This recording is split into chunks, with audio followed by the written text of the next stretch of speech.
Thank you. How great you are.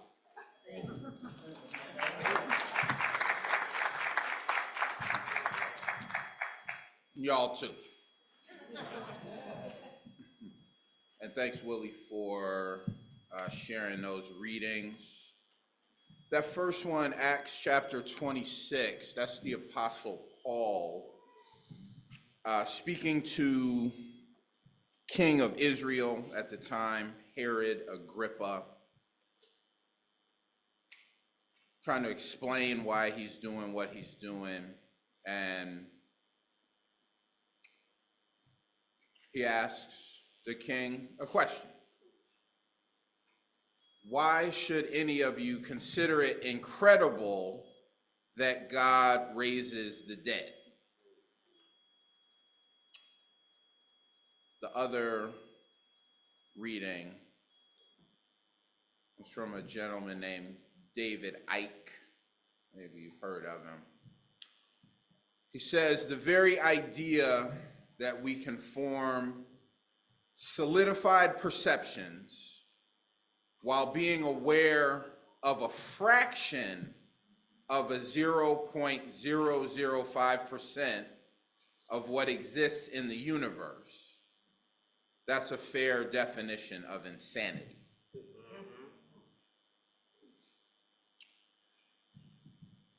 He said that in one of his books, and in that same book, he tells a story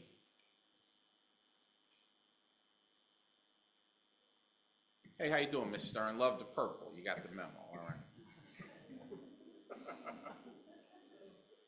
The book is called The Holographic Universe. And tells a story about a guy who witnessed something. He was at a family party, and they brought a hypnotist in to entertain some folks at the party. So a guy named Tom got hypnotized. They hypnotized him. And by the way, hypnosis is really just about inducing a different state of consciousness by suggestion. All right, and there's a lot to it, actually. So Tom got hypnotized. And the hypnotist suggested to Tom, got it in his perception, got it in his view of reality that when he wakes up from the hypnosis, from the trance, everything will be normal except he will not be able to see his daughter. His daughter was in the room. Everything else is the same except when you wake up, you won't be able to see your daughter. So, right, 1, 2, 3, the daughter, Tom's sitting in a chair. The daughter comes and stands right in front of him. He's sitting in the chair.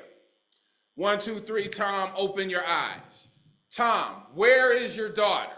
He looks around. She's standing right in front of him. He looks around and says, she's not in the room. The hypnotist takes his watch off, puts it in behind the girl's back, so that the girl is between the man and the watch. And the hypnotist says, can you see what's in my hand? And the man says, yeah, it's a watch. Now, mind you, the daughter is between them. And then he says, can you tell what time the watch says? And he leans in and he says, 8:26. He could see the time. He couldn't see his daughter, because he was in a different state of reality. And so maybe we understand some of that of we're not really seeing the world as it is, but what we are doing is decoding information the best way we can. We don't actually live or organize our life or even agree to all be here on Sunday morning or anything of our reality and how it appears it is not based off of what's actually there, but it's based off of how our brains manage to decode what's there. And the sad reality is, well, maybe not sad, it is what it is, that we're decoding all that we can manage to give meaning to, and that's not very much.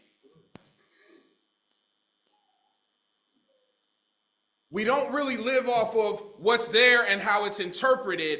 What we live off of is a series of individual and collective assumptions about the world. Right? And somebody help me out. You ever heard this before? What happens when you assume? You got it?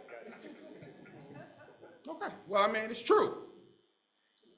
Paul made in this story, he was dealing with some very, very heavy assumptions.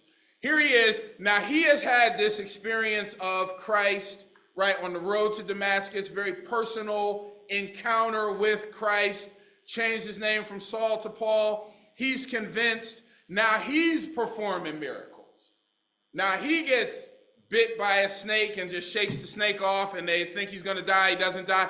All sorts of things are happening now. This power of Christ consciousness is awakening in Paul, and he's telling people about it.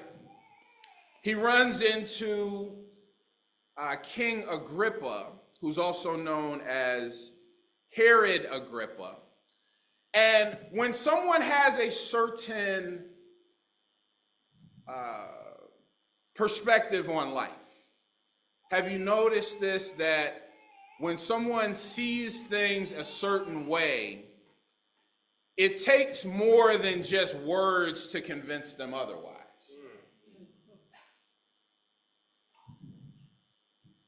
Sometimes there's no convincing people of what they already know. It's been said, don't try to confuse me with the facts. My mind is already made up, right? Our perspective is a very hardwired set of assumptions. It is not necessarily exactly what you're looking at. Like right here, what's this? This is a black microphone, right? It's a microphone. We can only, like the quote said, 0.005 of 1% of everything that's going on is what we are able to absorb and process. So that's, by my math, that's about one thing of every 500,000 things that are taking place, you picking up one of them. Human mind can absorb about 13 things every second. And if you think about it, I can pick a few things up. I can pick up a few things in any given second, but I can't pick up everything that's going on. I don't know what's on everybody's mind in here. I don't know what the air pressure is in here. I don't know a lot of things.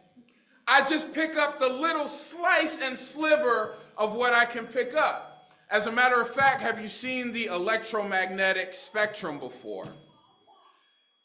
What we know of as visible light, everything that we can see, is just a very, very small part of all that there is to be seen. You can't see microwaves, you can't see radio waves, you can't see x-rays, you can't see whether there's Wi-Fi in here or not, whether the Wi-Fi is on or off. I can't determine that with this human mind, but it makes a big difference. But what I can actually pick up and perceive is limited, and then when I've been doing things a certain way for so long, that the way I do it is the way I show up, and the way I show up dictates what I see and know, and what I see and know dictates what's possible for me. Right. So imagine the Apostle Paul's frustration, and imagine anybody's frustration, trying to tell somebody that the God who created the universe is more powerful than death. Why is that such a big deal? I mean, that seems like that should certainly be possible, right? But like I said, when someone is convinced that things are the way they know them to be, words aren't enough. So he was talking to King Agrippa, who's also known as Herod. What's that? I was calling to let you know that I'm on my way home, and Monique is gonna be making breakfast in a minute. Oh, okay. All right. Well, Okay, let me know, Jared. Jared. you know what I'm saying? Last night I was Don't out. forget to Zell the church. Oh, no, I didn't. Oh, I think Wayne No, could be a dog, but No, I think my mic is off right here.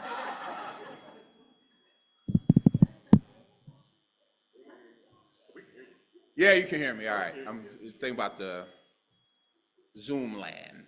Okay, we got it. King Agrippa. He's the king of Israel, but it's under Roman rule. He's the Jewish king of Israel under Roman rule, tied in with the Pharisees and Sadducees and all the rest on one side of religious tradition that did not accept Christ. On the other side, tied in with the Roman Empire, who said the only God is Caesar, who also didn't accept Christ, had a particular worldview. And here the Apostle Paul is trying to convince him of something pretty straightforward. The power that created the universe is powerful enough to bring someone back from the dead. But King Agrippa was so tied in with his old ways of understanding. Not only that, but maybe you've heard the name Herod before. He replaced his name is Herod Agrippa. He replaced his uncle, who was also named Herod, and that was the uncle who had John the Baptist beheaded. That was the uncle who,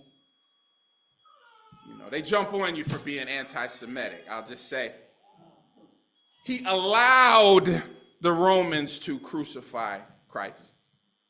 That's his uncle. Then his grandfather was also named Herod. He was the one when Christ was born and the wise men showed up. That grandfather saw it as a threat and wanted to kill Jesus before he was 2 years of age. Had to flee to Egypt. Right? So, my name is Herod. I'm the king. I am threatened by other people in power. My uncle, his name was Herod. He was threatened by Jesus. My grandfather, his name was Herod. He's threatened by Jesus. And now you're trying to tell me that this power is for me too. It's a challenge to explain to someone.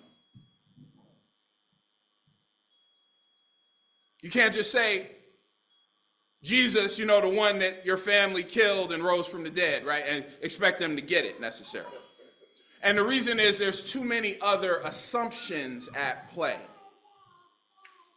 And so I get that. That is why it's a challenge, even for me. I don't blame you. Because it should be pretty easy. All I should have to do is just get up and say, early Sunday morning, he got up with all power in his hands and the power of the resurrection. Right? Okay, we're done. I did it. All right. So I can do that all day. I can do it as good as most. Did I mention early?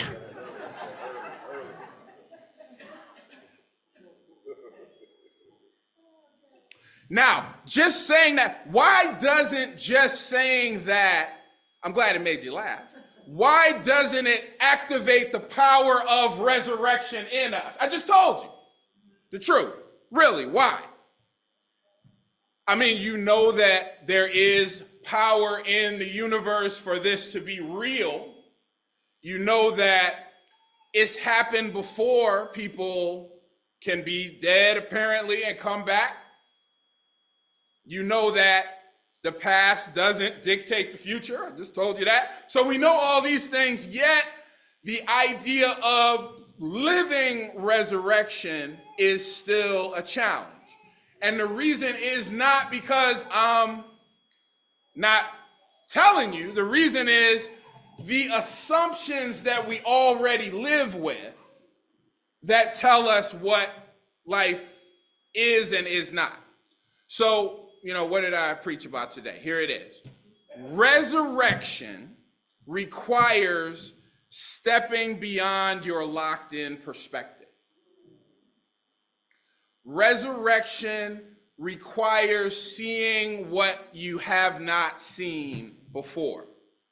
It's been there the whole time. You just didn't see it.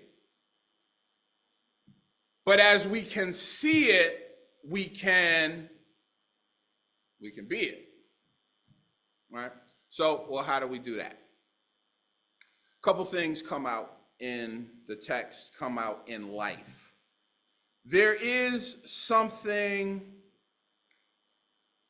that I call a perception deception. And in order to live this resurrection, we must recognize the perception deception. He asked the question, why should any of you consider it incredible, unbelievable, that God can raise the dead? But instead of asking why, let's look at it like this. What makes us consider it incredible? I said it's those assumptions. I said this is a black microphone, right? And if I said, well, how old is this microphone? You might say, well, it's about 10 years old. But the fact of the matter is, the minerals that were mined, this metal is billions of years old. It was just mined out of the earth and refined maybe in the last 10 years, but this microphone is billions of years old. And my sound waves, which come from my intention, which comes from years of study, which comes from a desire to do this task that I'm doing, the waves are speaking in, coming across the vocal cords, into the microphone, through the wires at the speed of sound, out the speakers, into your ears, to varying levels of effectiveness, but it's happening.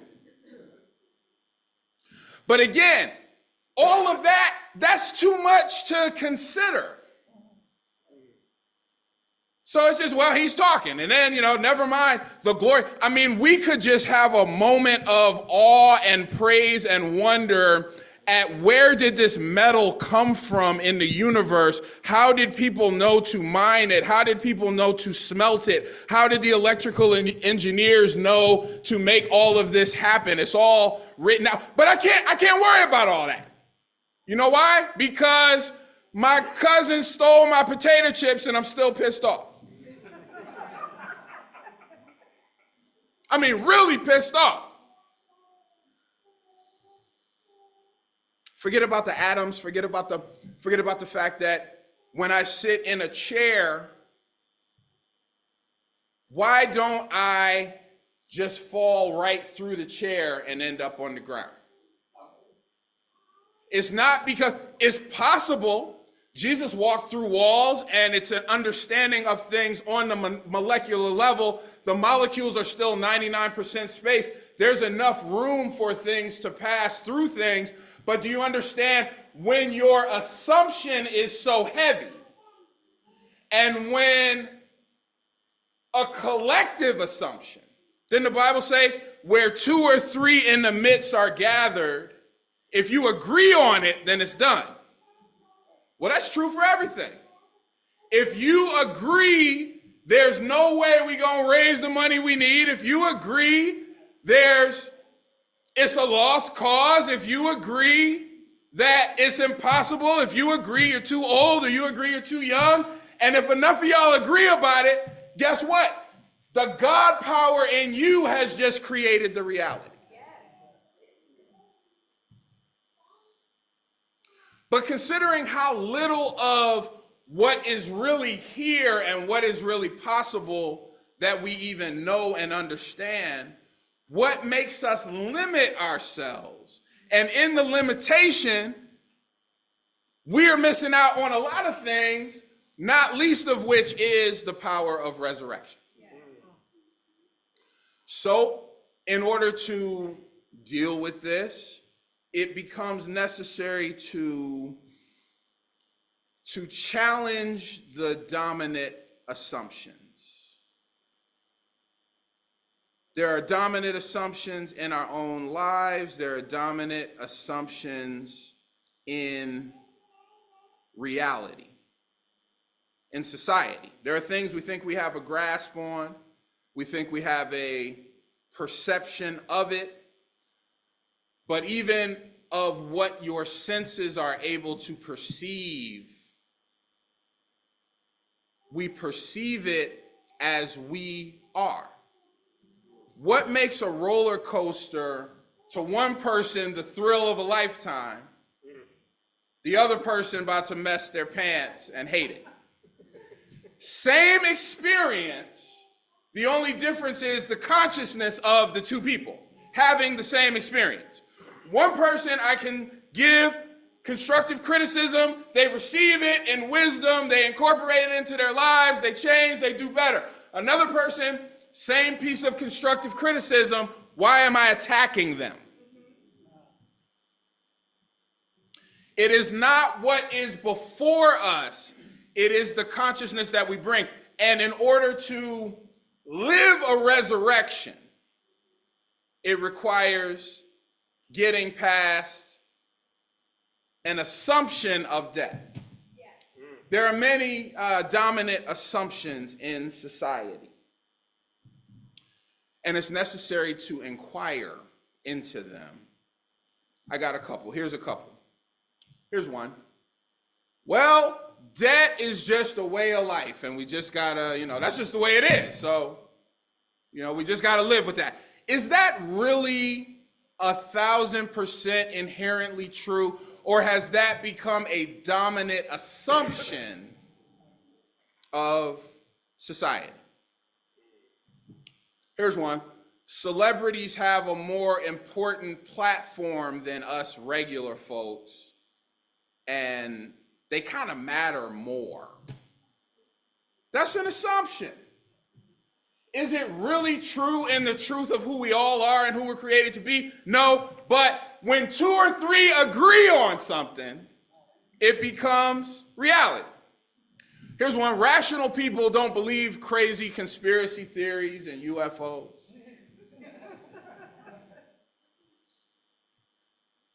All conspiracy means is that some folks planned something, did it to you, and you were not involved in the plan. And then those same folks might turn around and tell you, don't believe crazy conspiracy theories. Here's one. All this stuff, all these apps, all this stuff I'm downloading, I can't believe it's all free.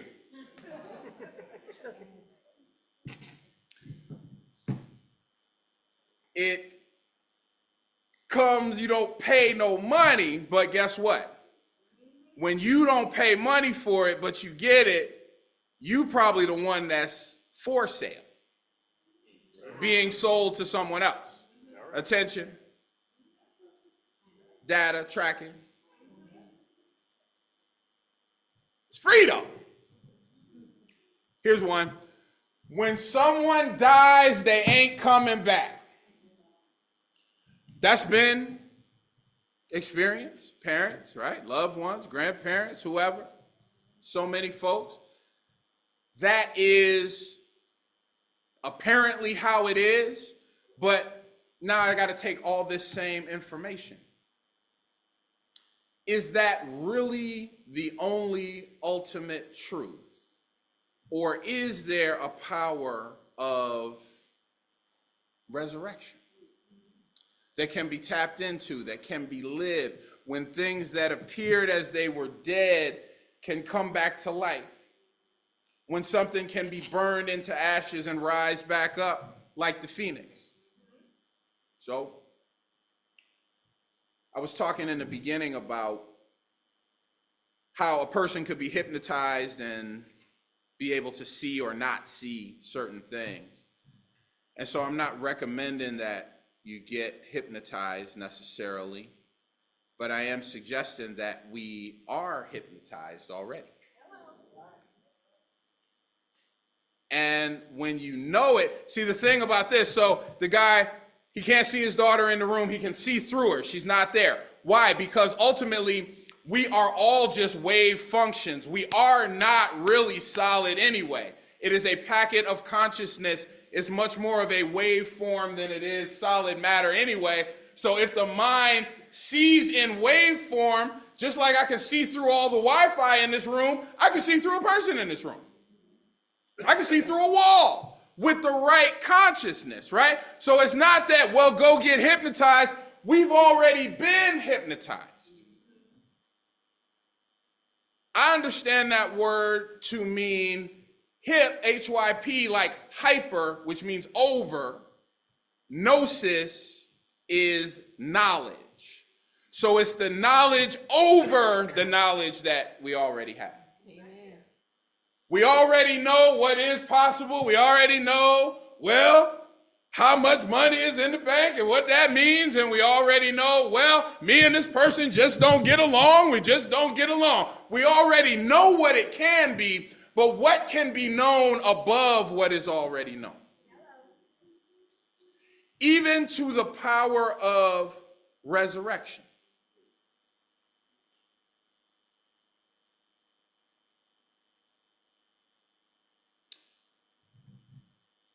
When we're talking hypnosis, when we're talking being transformed by the renewing of the mind, we're talking about inducing a particular state of consciousness. I want to invite you right now to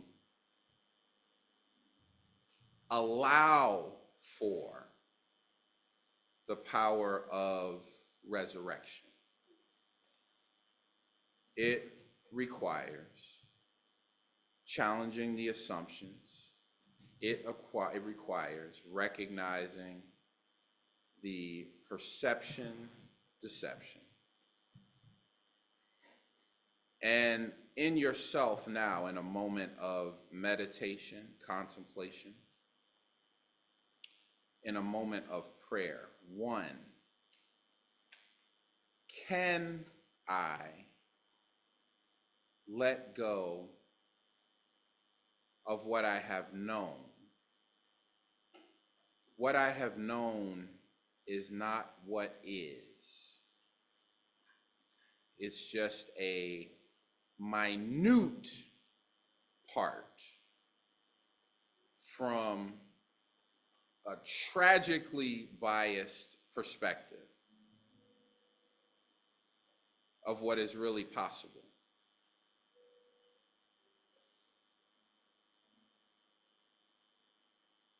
It takes some breathing, some mindful breathing, some stillness. Give yourself a moment to let go.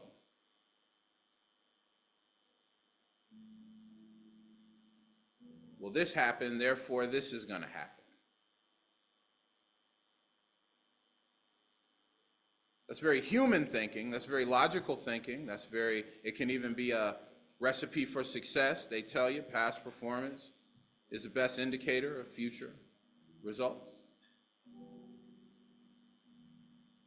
But what about that break in the action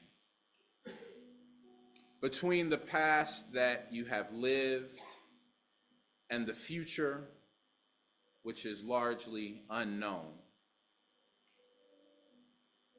Here you are in the present moment, empowered to show up in any way limited only by imagination. I don't care if you got a diagnosis yesterday, that was yesterday. There is room in the universe, there is power in the healing of your divine nature to show up one way yesterday and they gave me the diagnosis, Well, what if I show up as healed? Not lying to myself, not pretending, not bypassing the reality, but showing up with an assumption.